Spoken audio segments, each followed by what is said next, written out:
কোনবার সরকার পরিবর্তন হবে, নীতি আদর্শে পরিবর্তন না হলে কোনোদিন আমরা শান্তি পাবো না, মুক্তি পাবো না।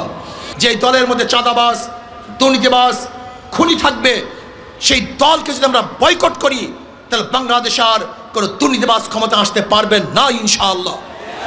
এই জন্য আসুন আমরা জনগণ ঐক্য হই, ভালোর পক্ষ ঐক্য হই।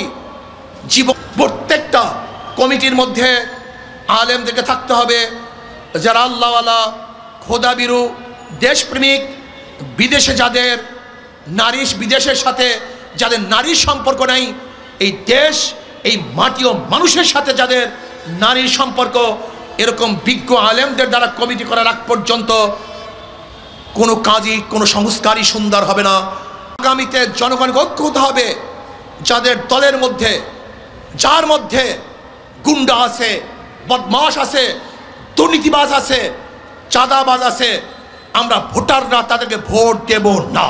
অন্তর্বর্তী সরকারকে বলবো, যেই সমস্ত জায়গাগুলিতে সংস্কার করার জন্য আপনি প্রতিনিধি নিয়োগ করেছেন, খবরদার প্রত্যেকটা সংস্কারের মধ্যে এদেশের সংখ্যাগরিষ্ঠ মুসলমানদের প্রতিনিধি আলেমদেরকে থাকতেই হবে, অবশ্যই আলেমদেরকে রাখতে হবে।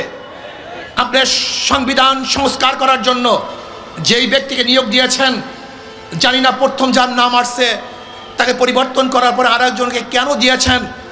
তিনি আমেরিকাতে থাকেন, আমেরিকার কৃষ্টি কালচারে বড় হয়েছেন।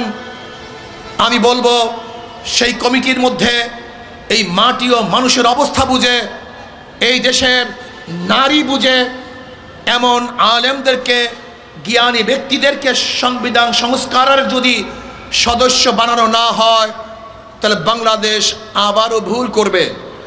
এর জন্য যত জায়গাতে সংস্কারের জন্য প্রতিনিধি নিযুক্ত করেছেন,